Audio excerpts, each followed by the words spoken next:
इसका उन्वान है जबान का लंगड़ी पाला। कभी कभी ये ख्याल आता है कि कोई जबान क्यों और कैसे वजूद में आती है।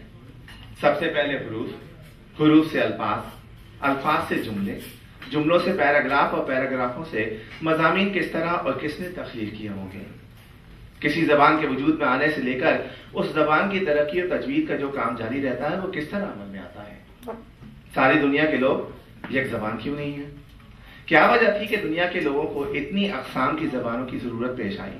और कौन शख्स था कि जिसने दुनिया की तमाम चीजों को, आमाल को, एहसासात को, गर्ज ये कि हर एक चीज को नाम दिया। सोचें तो ख्याल आता है कि कौन होगा जिसने दिन रात बैठकर यह फैसला किया हो कि किताब को किताब ही कहा जाए, एक कुर्सी को कुर्सी ही कहा जाए, एक घोड़े को घोड़ा क्यों कहा, और हवा का नाम हवा किसने रखा? अगर ये कि किसको इतनी फुर्सत थी कि अकेले बैठकर इन तमाम चीजों के बारे में सोचता और जो जो चीजें सोचता होगा उन्हें नाम भी देता और याद करता रहा होगा। जिसने कोई जबान ईजाद की तो उसे उस जबान का नाम रखने का ख्याल क्यों आया? और जब उस जबान को नाम दिया तो वही नाम क्यों दिया? और अगर एक लम्हे को यह बहस छोड़ भी दे तो यह ख्याल आता है कि लफ्ज नाम को नाम ही क्यों कहा गया। मिसाल के तौर पर अगर लफ्जों की इजाद के वक्त लफ्ज नाम की जगह कोई और लफ्ज इस्तेमाल कर दिया जाता, जैसे कि फर्ज कीजिए लफ्ज नाम की जगह अगर लफ्ज डब्बा कहा जाता, तो आज जब हम किसी से मिलते तो यही पूछते, जनाब आपका डब्बा क्या है?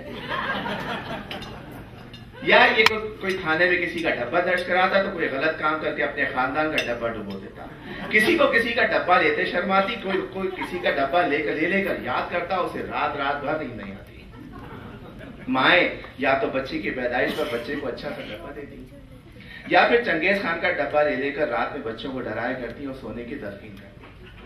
अगर लफ्ज महबूब की जगह हज्जाम इस्तेमाल किया जाता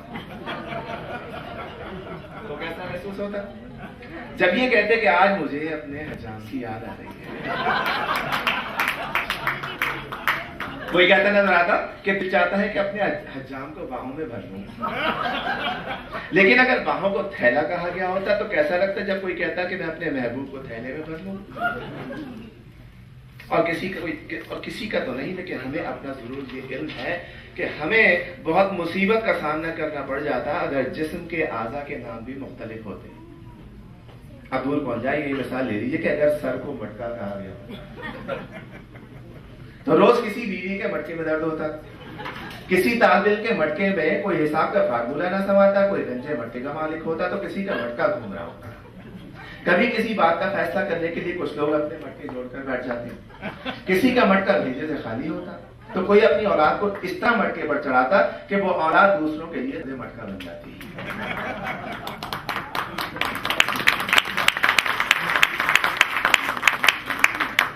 कोई किसी का मटका दबाता तो कोई पत्थर मारकर किसी का मटका फोड़ देता।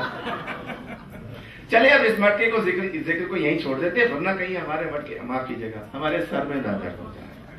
और तो और अगर जिस्मानी आज़ा के नाम जिस्मानी आज़ा से ही बदल दिए जाते तो कोई पतली गर्दन वाले के बजाय पतले गुर्दे वाला कहलाता। लफ्ज सर के बजाय कोई और लफ्ज इस्तेमाल किया गया होता तो जुमला सुनने में आता, मेरे बालों में बहुत दर्द है। अगर पाँव को गला कहा गया होता तो कोई किसी का गला दबाता या गला पकड़ता न जाता। वो तो शुक्र कीजिए कि आंखों को उंगली ना कहा गया, वरना किसी को आंखें दिखाना मुसीबत हो जाए। और दांतों तले उंगली दबाना, आंखें दबाना भी कुछ ठीक नहीं लगता। अगर मोहब्बत के फेर को गुलाब जामुन कहकर पुकारा गया होता तो आज हर शख्स गुलाब जामुन में मुब्तला नजर आता। कोई किसी के गुलाब जामुन का दम भरता तो कोई किसी के गुलाब जामुन में खोया दिखाई देता। शोरा अपनी गजलों में जब अपने महबूब की किसी अदा या किसी चीज को तशबीह देते हैं तो लोग वाह वाह करते दिखाई देते हैं। मीर का मशहूर शेर है, नाजुकी उसके लब की क्या कहिए, पंखड़ी गुलाब की सी है। जरा सा तवज्जो चाहूंगा कि वो थोड़ा सा कंफ्यूजिंग हो गई है। अब आप फर्ज कीजिए कि लफ्ज नाजुकी की जगह गंदगी कहा गया होता, लफ्ज लब को टब कहा गया होता, पंखड़ी की जगह कैफियत का इस्तेमाल किया जाता, लफ्ज गुलाब की जगह अजाब कहा गया होता, तो क्या मीर साहब ने शेर कहा होता? और अगर कहा होता तो क्या आप इस शेर को पसंद करते? क्योंकि शेर तो इसी तरह होता ना कि गंदगी उसके टब की क्या कहिए, कैफियत एक अजाब की सी है।